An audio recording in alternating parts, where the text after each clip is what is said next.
Bueno, ¿todos están viendo lo que estoy presentando?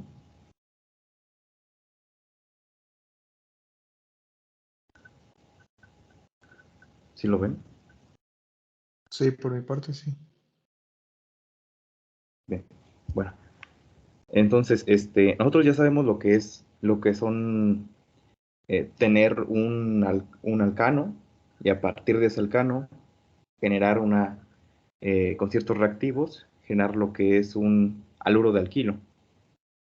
Nosotros ya sabemos también, eh, a partir de esto que son los haluros de alquilo en un alcano, también saber lo que es su análisis conformacional, ¿no? Porque nuestra molécula empieza a hacer rotaciones en lo que es el espacio y depende de esas rotaciones, pues hay cada cierto ángulo que estén rotando en torno a un enlace, pues van a generar lo que son distintas conformaciones para cada ángulo que se han desplazado en el espacio.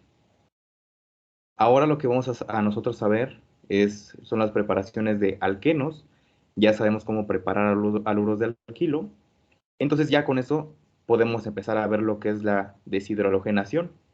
En este caso, la deshidrogenación, perdón, es una eliminación de segundo orden.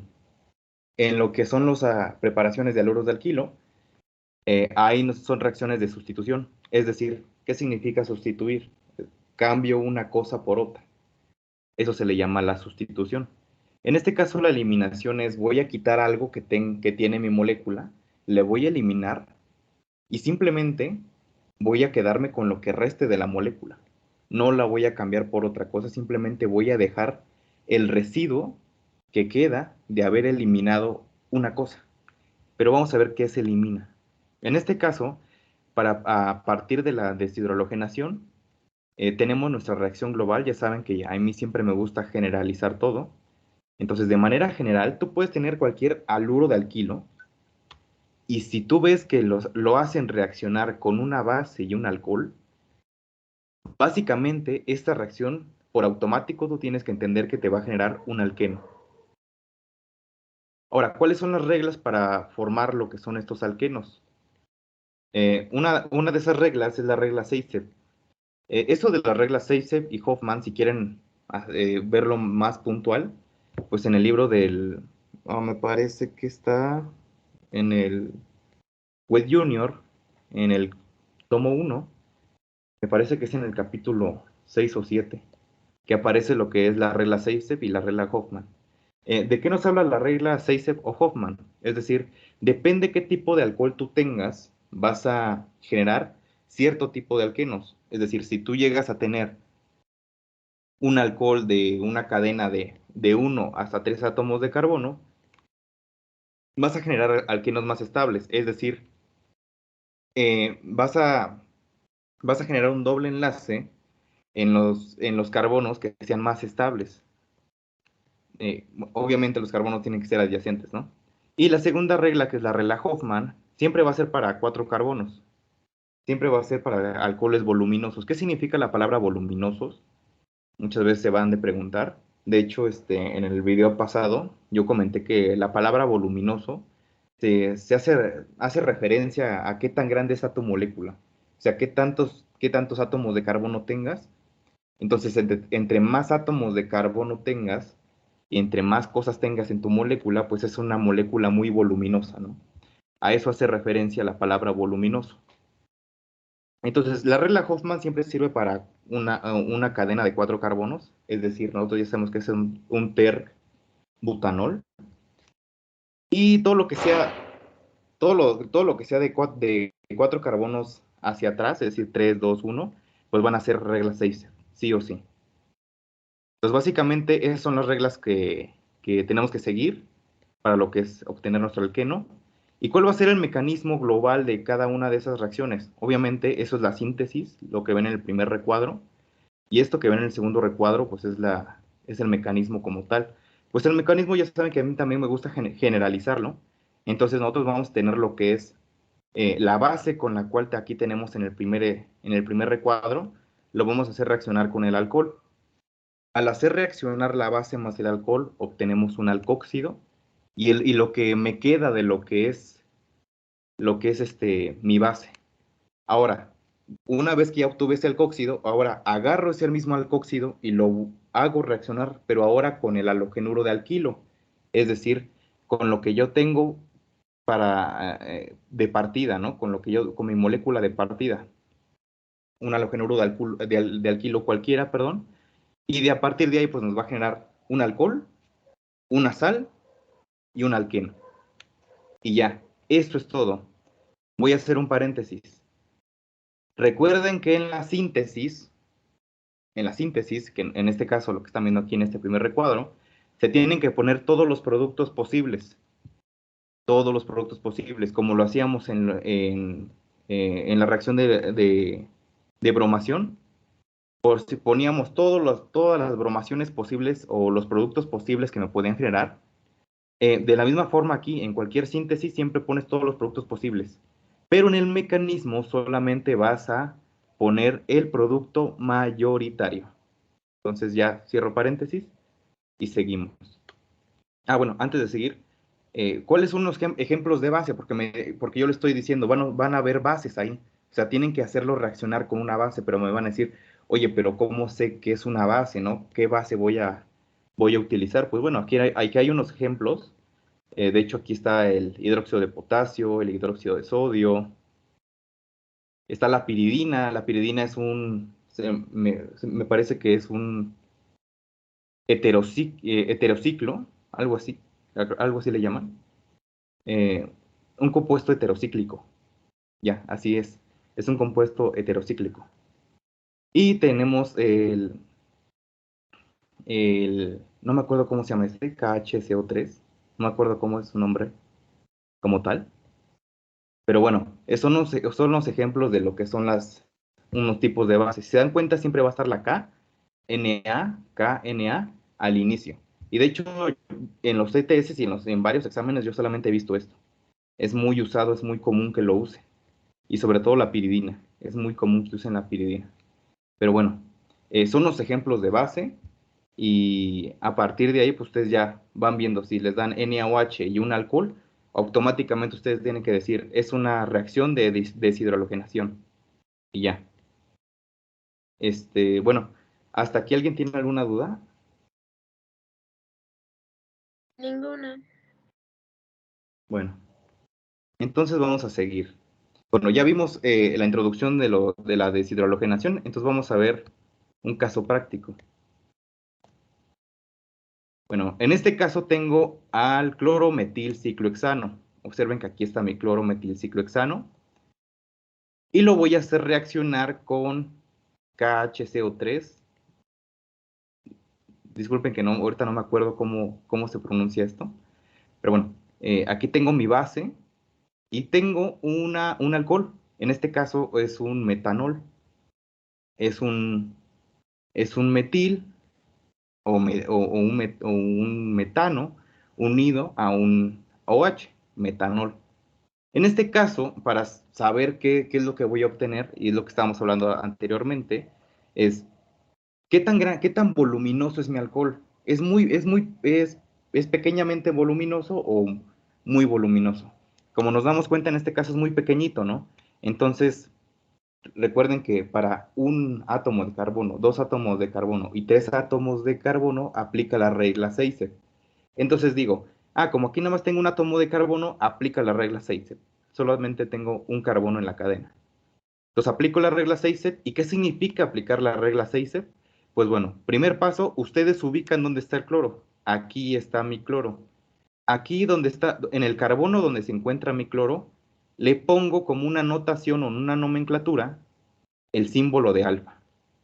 Ahora, como lo hacíamos en la reacción de halogenación o bromación, aquí se hace lo mismo, ubicas aquí tu carbono, le pones el símbolo de alfa, y lo que esté de vecino o adyacente de ese carbono alfa son tus carbonos betas. ¿Y qué significa ser carbono beta? Ser carbono beta significa con quién voy a generar un doble enlace. Eso significa que es ser un carbono beta. Entonces, yo tengo dos posibilidades de formar un doble enlace. Obviamente este es un carbono beta, pero de estabilidad primaria, y este, que está al ladito o vecino del lado izquierdo de mi carbono alfa, es mi carbono beta, pero de estabilidad terciaria. La regla 6C, siempre como veíamos en la imagen pasada, va a generar los carbonos más estables. ¿Y cómo los va, perdón, las moléculas más estables? ¿Y cómo los va a generar? Pues los va a generar a partir de la unión con carbonos más estables, los más estables posibles. Entonces, siguiendo esa lógica, entonces tiene mucha lógica que no se va a unir con el carbono beta primario, va a decidir unirse al carbono beta terciario. Entonces, crea un doble enlace entre el carbono beta terciario y el carbono alfa y obtengo este producto mayoritario. Ahora, ¿puedo tener otro producto? Sí, sí puedo tener otro producto. Porque a veces, digamos entre comillas, de manera muy vulgar, que a veces esta molécula es tonta y no siempre se va a generar ese doble enlace con el más estable. Va a haber ocasiones que lo forme con el menos estable posible. Entonces, este es el producto mayoritario y algunas veces me va a generar como subproducto o producto no deseado eh, el doble enlace, pero con el carbono beta menos estable.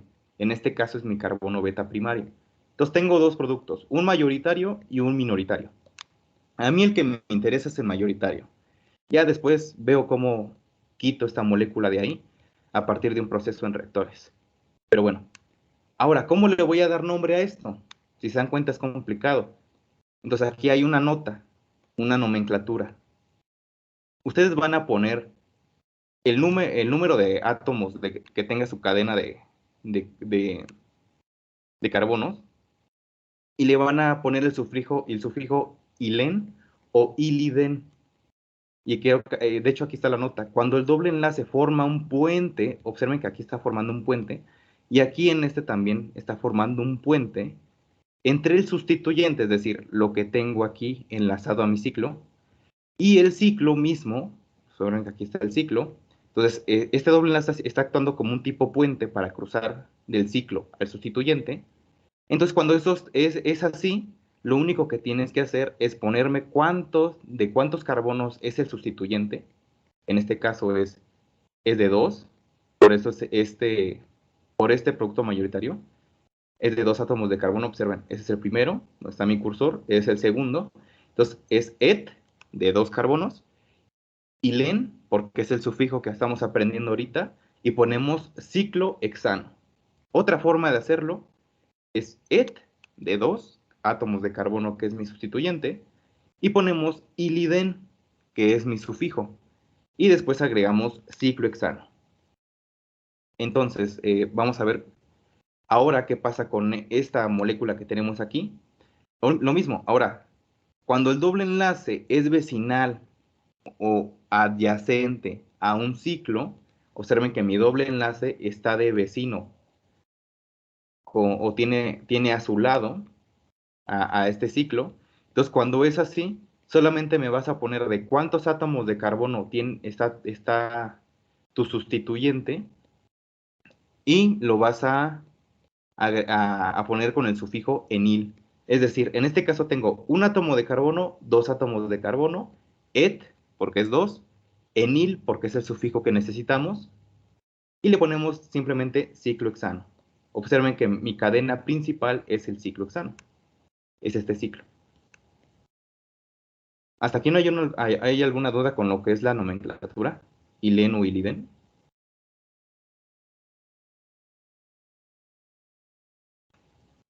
¿Nadie tiene dudas?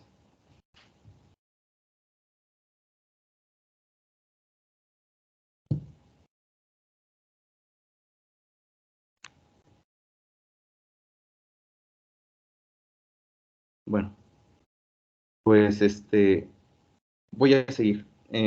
Bueno, básicamente esto ya es la síntesis. Prácticamente esto ya es la síntesis. Ahora, ¿cuál es el mecanismo?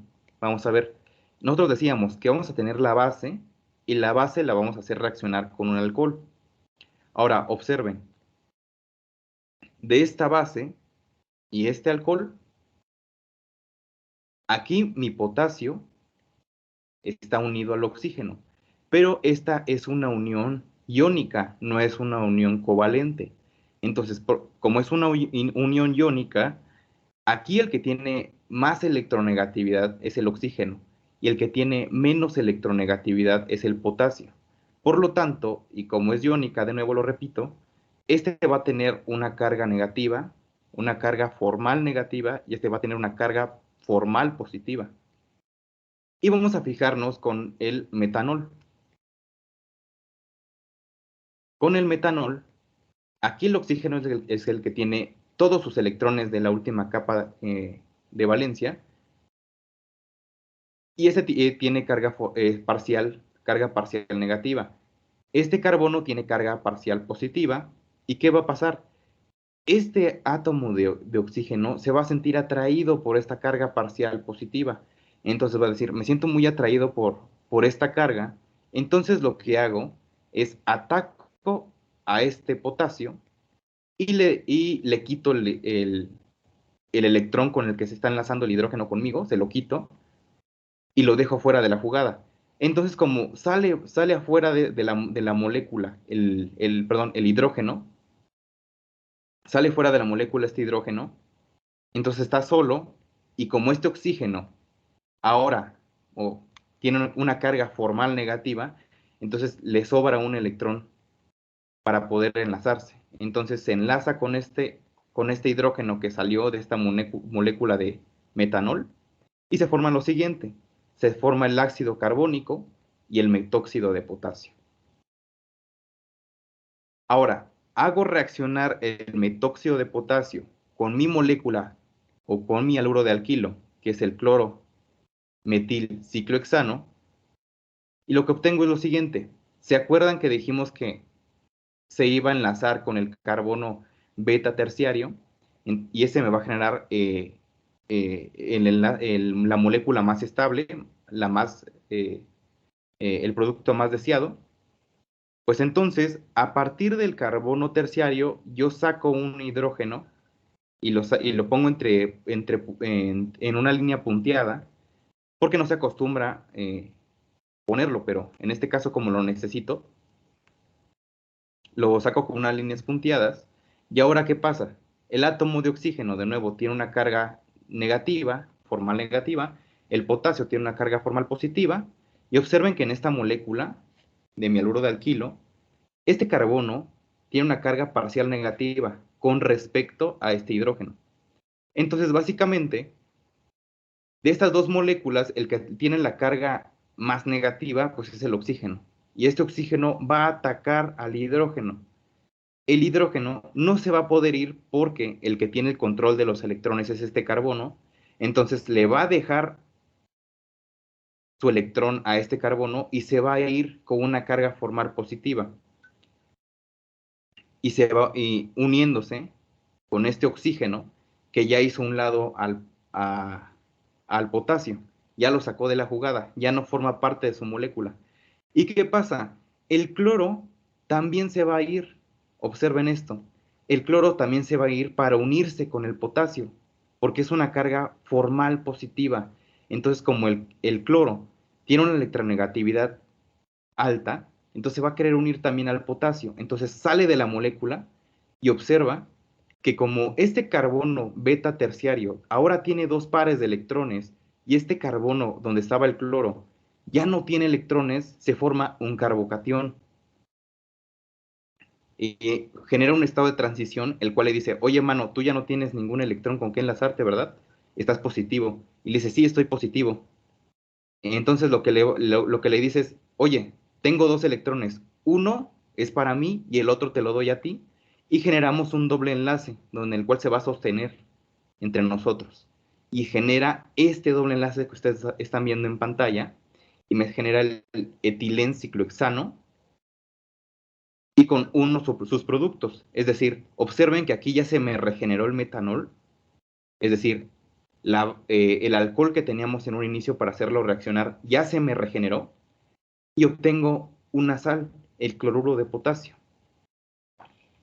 Y esta es el mecanismo de reacción de esta reacción que hicimos del clorometilciclohexano para convertirlo en un alqueno. Vamos a ver otro ejemplo. Tenemos el 2-clorobutano. Tenemos otra vez esta base, tenemos un alcohol, sigue siendo 6F porque tenemos una cadena de 2 átomos de carbono y de nuevo ubicamos dónde está nuestro átomo de cloro, le ponemos alfa, los que sean vecinos van a ser betas, ya sea primario o secundario.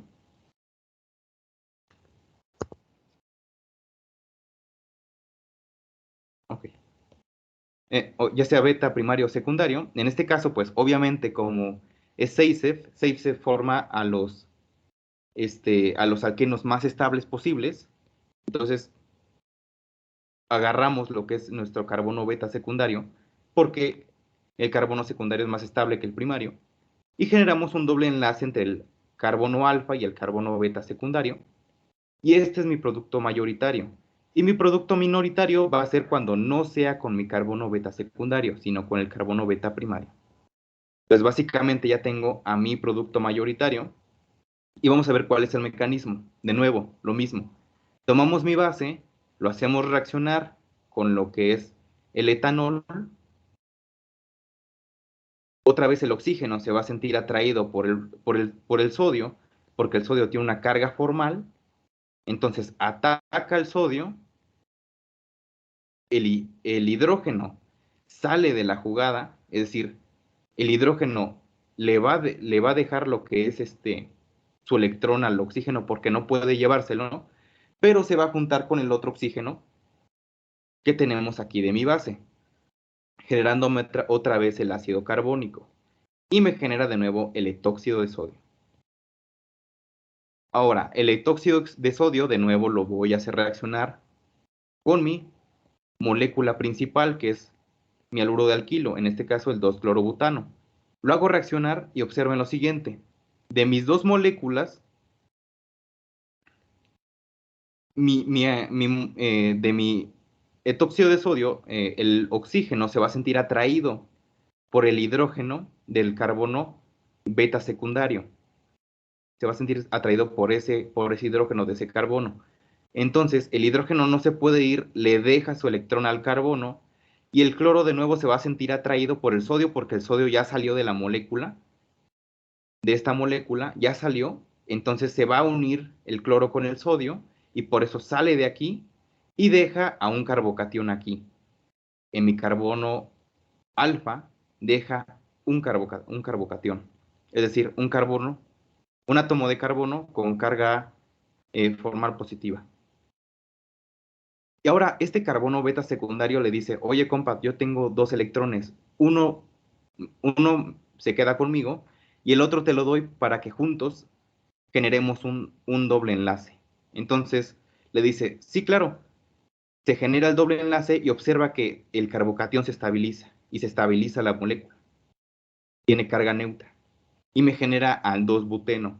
¿Y qué pasa? El etanol se vuelve a regenerar porque recuerda que se unió con este hidrógeno que estás viendo en pantalla.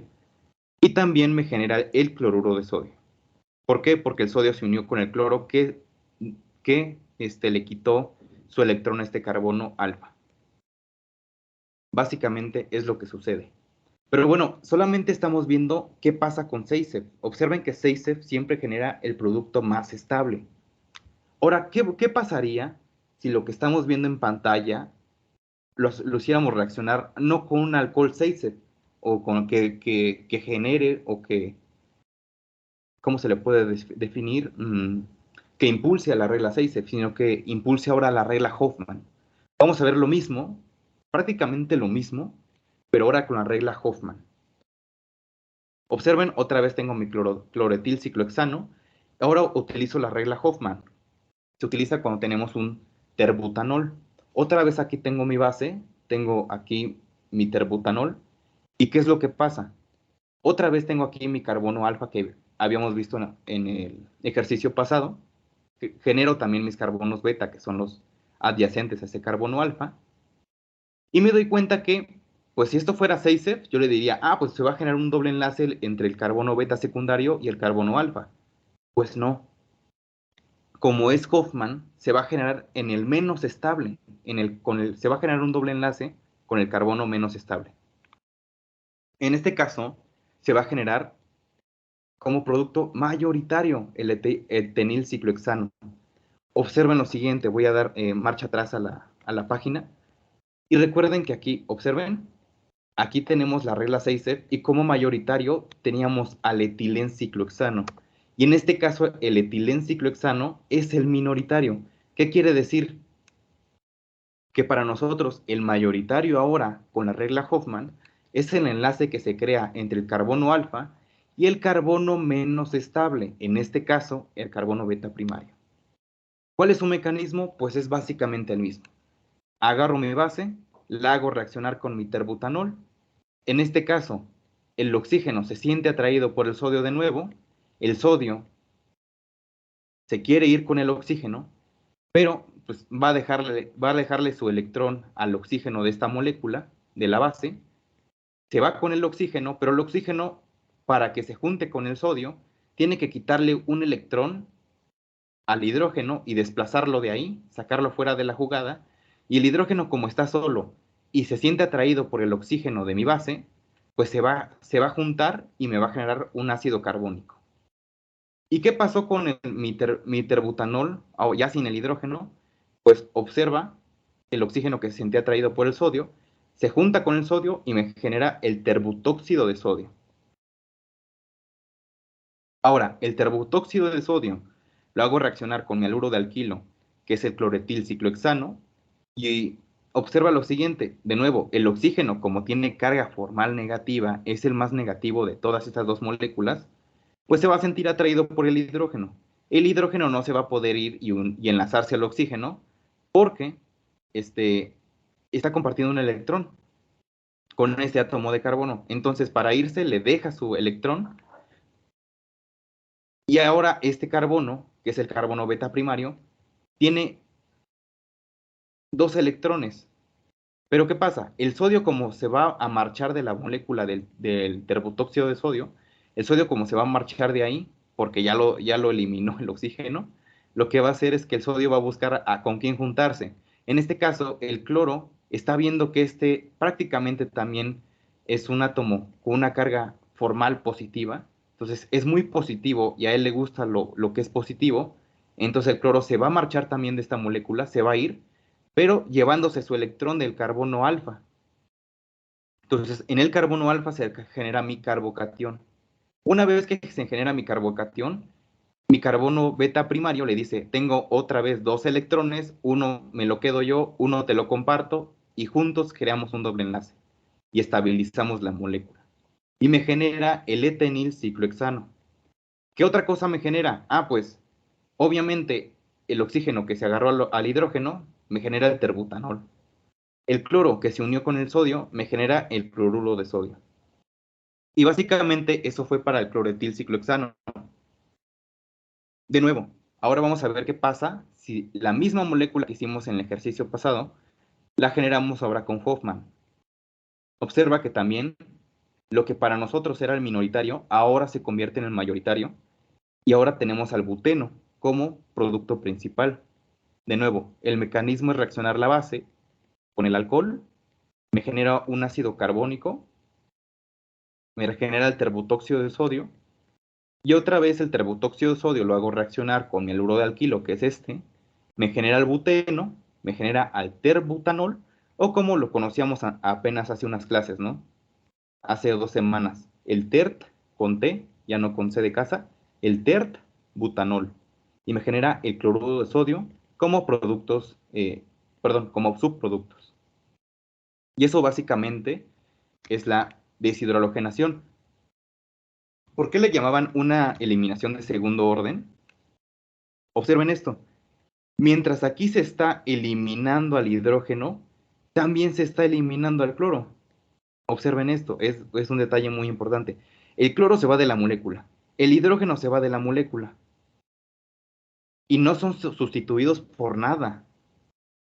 No son sustituidos por nada, no llega otra molécula aquí, se ingresa, nada. Simplemente ya se eliminaron de aquí y los electrones que quedaron hicieron la chamba para generarme este doble enlace. Un enlace pi.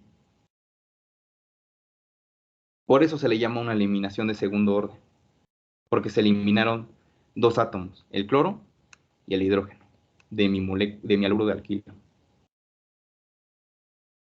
Entonces, ¿hay alguna duda con la deshidrohalogenación?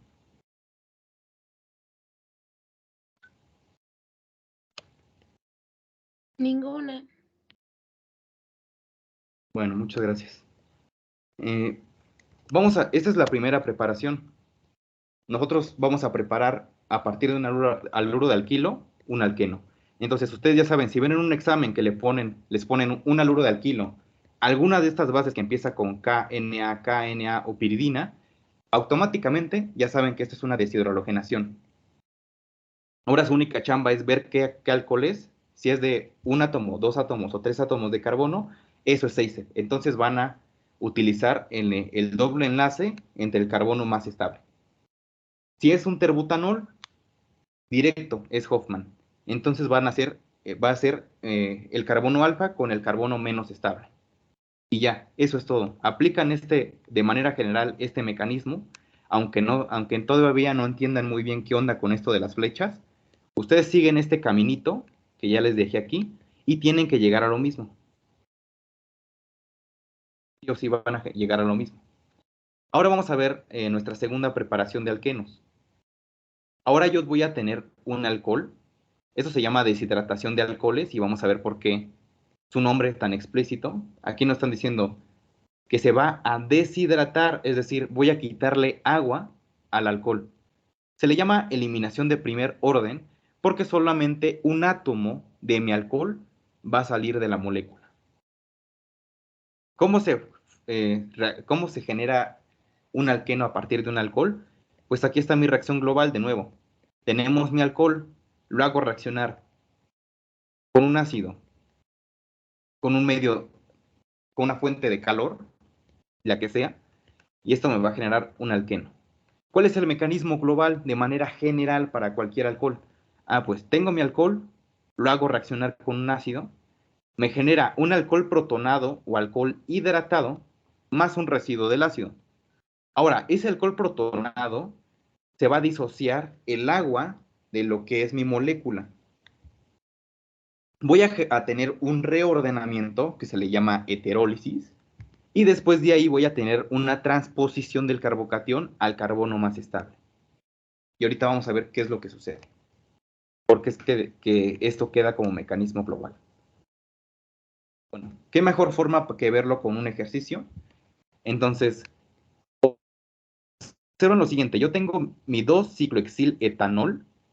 Esta es mi alcohol. Lo hago reaccionar con un ion hidronio en un medio de calor. Y lo que voy a obtener como producto mayoritario es el etil ciclohexeno. Y aquí como producto minoritario, el etilenciclohexano.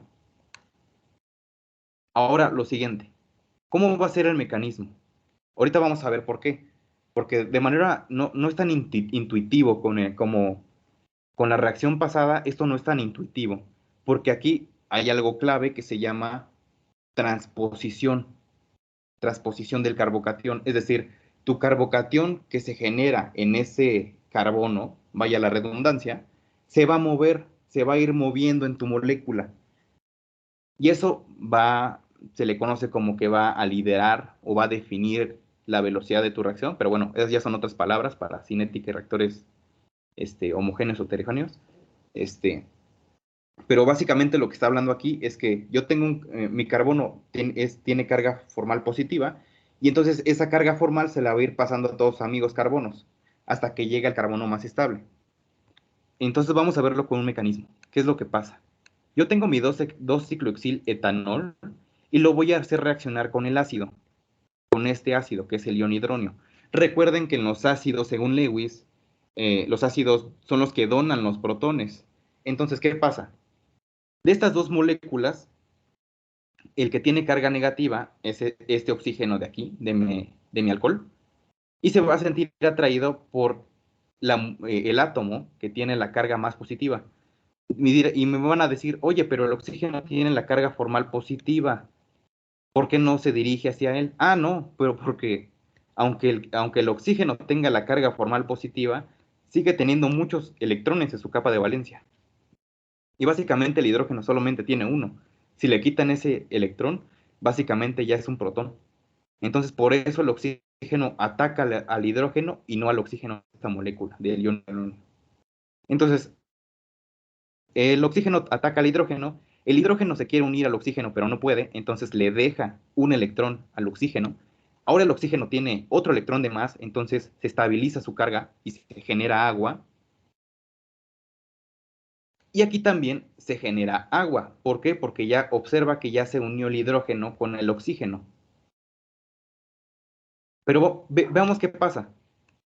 El átomo de oxígeno que está aquí ya con un formato de agua unido a un carbono, cuenta sus electrones de valencia. 1, 2, 3, 4, 5. Normalmente tiene que tener 6 y tiene 5. ¿Qué significa eso?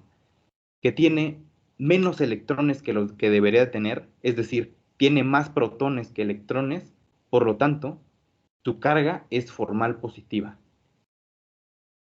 Y como el agua se quiere unir a la otra molécula del agua, porque las moléculas de agua, ustedes tienen que saber que se unen de tal forma en que en cada instante, a cada momento, están buscando varias moléculas de agua por su momento dipolar que tienen. Entonces, por esa razón, esta molécula del agua dice, no, no carbono, yo no me voy a quedar contigo, me voy. Y como mi oxígeno, el que está enlazado contigo, tiene más electronegatividad, te va a robar tu electrón que tienes ahí. Entonces, el oxígeno le quita el electrón al carbono con el que está enlazado y se va de la molécula, o sea, se sale, se elimina. Esa es la eliminación de primer orden. El oxígeno con todos sus hidrógenos se va de la molécula. Ahí se efectúa la eliminación de primer orden y observa que ese pobre carbono ahora ya no tiene el electrón que debería de tener y por esa razón ahora ya tiene carga formal positiva. Como ya tiene carga formal positiva, así nos quedamos, hasta aquí lo voy a detener tantito. ¿Y qué pasa? Aquí mi ion hidronio se convirtió en agua. Recuerda que como es un ácido, donó un protón y ya solamente se quedó con agua, con el agua, y pues se estabilizó porque ganó un electrón de más. Entonces tengo una molécula de agua y otra molécula de agua que salió, tengo 2 moles de agua y mi ion alquilo, por así decirlo. Y va a suceder un estado de transposición, es aquí lo que les digo.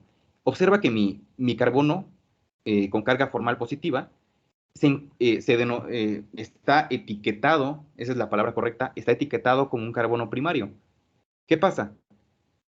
Si esa carga formal positiva, haz de cuenta que empiezan a jugar como lo que es la papa quemada, ¿no? Se van a ir pasando la carga formal a sus cuates. Y van a decir, no, cuate, te lo voy a pasar a ti, te va. Entonces le avientan esta carga formal al carbono que tienen de vecino, y el carbono que tienen de vecino dice, oye, pero yo soy un carbono secundario. Ah, no, pues el juego no se termina aquí, tiene que terminar hasta que encuentren un carbono más estable de todos. Entonces, esta carga formal se la vuelve a pasar a lo que tienen a la al vecino que tienen a la izquierda, y el vecino que tiene a la izquierda dice, oye, yo soy un carbono terciario, soy muy estable, pero observa que de vecino tiene un carbono secundario, tiene otro carbono secundario, y tiene otro carbono secundario. Entonces dice, entonces ya no tengo a vecinos que sean más estables que yo, hasta ahí se acabó la transposición. Entonces, esta molécula es la más estable. Entonces, tomo esa molécula que es la más estable en su estado final de transposición y la hago reaccionar con la mol de agua que me quedó. Recuerda que hice reaccionar una mol de agua. Entonces, ahora voy a reaccionar otra mol de agua aquí. O sea, el residuo de lo que me quedó del ácido, lo voy a hacer reaccionar con mi molécula que ya transpuso. ¿Y qué va a pasar? Observa que de esos dos lados, pues se puede generar el doble enlace tanto el carbono secundario beta A también con el otro carbono secundario beta A. ¿Por qué les puse beta A? Recuerden que en la halogenación nosotros teníamos el primario A, primario C, primario B, y la etiqueta A, B, C, D o esos que le poníamos era para identificar si eran carbonos equivalentes o no equivalentes. En este caso, ¿qué significa ser una carbono equivalente? O sea, que soy igual a ti. Entonces, mi carbono secundario beta A es igual a este carbono secundario beta A que está aquí arribita. Entonces dice, pues da igual si me uno con este o con este de acá. Da lo mismo, da igual. Tengo el mismo nombre, soy la misma molécula. Entonces dice, pues yo me quiero halogenar con el de aquí abajito. Entonces, donde está mi carbono con carga formal positiva, se va a halogenar con el secundario beta A, que estaba aquí abajito, porque a eso le gustó. Pero ¿qué pasa? El hidrógeno que está, este secundario beta A de acá abajo, se va, se va a unir con este oxígeno, porque este oxígeno se siente atraído por este hidrógeno. Ese hidrógeno no se puede ir, le deja su electrón a este carbono. Entonces este carbono tiene dos electrones. De nuevo, lo mismo. Tengo un electrón se queda conmigo, cuate, y el otro electrón se queda contigo, y juntos hacemos un doble enlace. Y genero el etil ciclohexeno. Disculpen que, bueno, uní mucho la línea, ¿no? Pero básicamente aquí ya está lo que es el doble enlace aquí adentro del ciclo. Y se llama endo. Esa palabra se le deduce endo cuando el doble enlace está dentro de un ciclo. Cuando está fuera de un ciclo, el doble enlace se le llama exo. Es decir, aquí donde estoy señalando con mi cursor negro, eso es endo etil ciclohexeno. Y acá que está fuera se llama exo etil ciclohexeno. Ciclohexano, perdón. No sé si es hexeno. Aquí me faltó la etil ciclohexeno. Pero es exo, es decir, exo afuera, endo adentro. Básicamente es lo que quieren decir esa palabra. Bueno, ya obtengo esta molécula y también me genera el ion hidronio. Y básicamente eso es el mecanismo. No es otra cosa del otro mundo. Entonces vamos a ver otro segundo ejercicio. Tengo al isobutanol, otra vez. Tengo este sulfato ácido con esta agua. Y obviamente cuando tú haces reaccionar el sulfato ácido con agua, te va a generar un ácido. Pero vamos a ver cómo es que se lo genera. Y a partir de aquí, pues vamos a obtener el 2-metilpropeno. Entonces vamos a ver el mecanismo. Tenemos nuestro ácido, tenemos nuestra base. ¿Cómo sé que es un ácido? Pues obviamente se llama sulfato ácido. Entonces, por cuestiones de lógica con el nombre, pues este obviamente va a ser mi ácido. Y el agua, pues va a ser mi base. Ya saben que el agua es una molécula que se comporta tanto como ácido como base. Depende del contexto. Entonces, mi ácido es el que va a donar un protón, es decir, es el que se le va a ir un protón, un hidrógeno. Entonces, como eso es así, mi oxígeno de mi base se va a sentir atraído por el hidrógeno no se puede ir, le deja un electrón al oxígeno, esta molécula de agua se une con mi hidrógeno y me genera el ion hidronio. Ahora, observa lo siguiente. Este oxígeno, como obtuvo un electrón de más, ahora se genera con una carga formal negativa, es decir, tiene más electrones de los que tiene en forma natural en la tabla periódica. Y hay un hecho muy interesante. Esto era un ácido y ahora se formó como una base. Y lo que era una base, después de la reacción, ahora resulta que es un ácido. Eso es lo que pasa cuando haces reaccionar a un ácido en una base. Quien era ácido en un principio se volvió base, y quien era una base en un principio se volvió un ácido. Y es así de esta forma que a partir de esta reacción obtenemos al ion hidronio. Entonces, el ion hidronio se va a hacer reaccionar con mi isobutanol, de nuevo, de estas dos moléculas, la que tiene la electronegatividad más alta es el oxígeno del isobutanol. Entonces, este se va a sentir atraído por el átomo que es más electropositivo, en este caso el hidrógeno. Se va a sentir atraído por el hidrógeno le va a dejar su electrón, y ahora lo que va a suceder es que el agua dice, bueno, yo ya me convertí en agua, o sea, este OH con este H ya se convirtió en agua, pero el agua no está estabilizada. Entonces, como ahí me gusta y me quiero unir con más moléculas de agua por mi momento dipolar, pues adiós carbono, te dejo y me llevo tu electrón para estabilizarme. Entonces se estabiliza la molécula de agua, deja mi carbono con una carga formal positiva, como puedes ver después de la flecha, es decir, como producto de mi reacción y me genera las 2 moles de agua. O sea, el agua que se generó aquí y el agua que se generó y el agua que salió de aquí, que se eliminó de esta molécula, de este alcohol, pues ya tengo 2 moles de agua. ¿Qué pasa? Otra vez sucede un estado de transposición. Aquí está en carbono primario. Se mueve al lado izquierdo y pasa un carbono terciario. ¿Puede transponer a otro? Pues no. Está carbono primario, a la derecha carbono primario. No. Es el más estable. Hasta ahí se acabó. Ya no transpone más. Entonces, agarro la molécula que ya está transpuesta en su último estado, donde está mi carbocatión, le pongo alfa y empiezo a analizar los carbonos vecinales, que se le llaman los carbonos beta. Observo los carbonos beta y digo, carajo, todos parece que son iguales, porque este carbono primario está unido al carbono alfa, este carbono primario está unido al mismo carbono alfa, y este carbono primario también está unido a mi carbono alfa. Entonces, básicamente son iguales y no importa con quién se vaya a enlazar, porque todos tienen la misma equivalencia, la misma estabilidad. Entonces, pues el carbono alfa tiene cualquier opción para hacer un doble enlace. En este caso, pues yo de manera de ejemplo, tomé el carbono beta primario que está a mi lado derecho, donde está mi cursor, ahí extiendo una línea punteada que simboliza que ahí está unido un hidrógeno, y a esta molécula le hago reaccionar con la mol de agua, es decir, con mi residuo del ácido. Perdón, con mi residuo de la base. Entonces, obtengo esto, lo siguiente. Este oxígeno de nuevo se va a sentir atraído por el hidrógeno no se va a poder ir, le entrega su electrón al carbono, este carbono ahora tiene un electrón con el que estaba uniendo con el hidrógeno, y el electrón que le dejó el hidrógeno ahora tiene 2 electrones, y le dice, un electrón me lo quedo yo, un electrón te lo doy a ti, carbono alfa, y entre nosotros hacemos un doble enlace. Se genera este doble enlace, que es el 2-metilpropeno. Con esto. Ahora, el hidrógeno que se unió a esta agua, pues ahora me regenera mi ácido, que es el ion hidróneo. Y básicamente ese es el mecanismo, de forma general.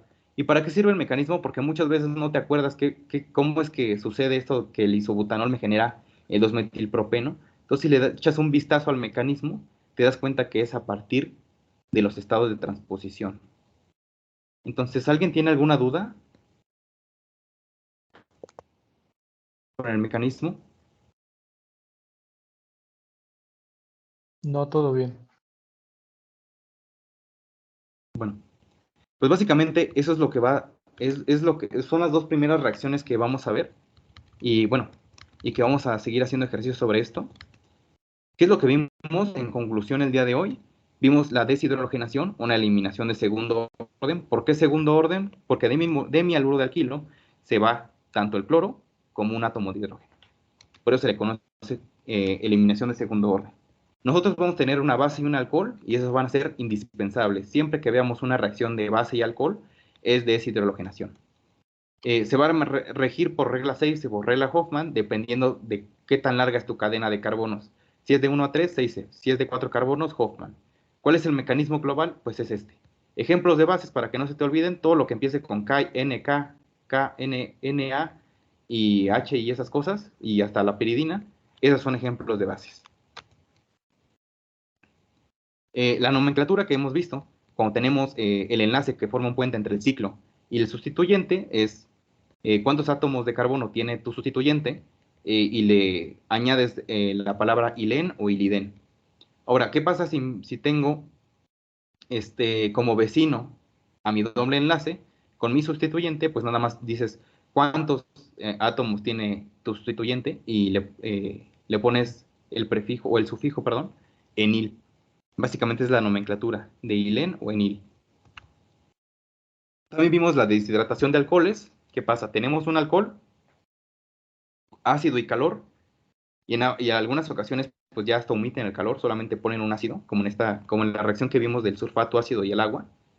Entonces, me genera un alqueno. ¿Cuál es su mecanismo global? Pues el que están viendo aquí en pantalla. Si lo siguen, pues van a llegar a lo mismo que yo seguí. Es como el camino en las piedritas. Y se le llama eliminación de primer orden. ¿Por qué de primer orden? Porque ya vimos, aquí la molécula de agua sale de la molécula y me genera lo que es un alquil, un ion alquil, perdón. Y aquí se encuentra mi carbocatión y va a ser un estado de transposición.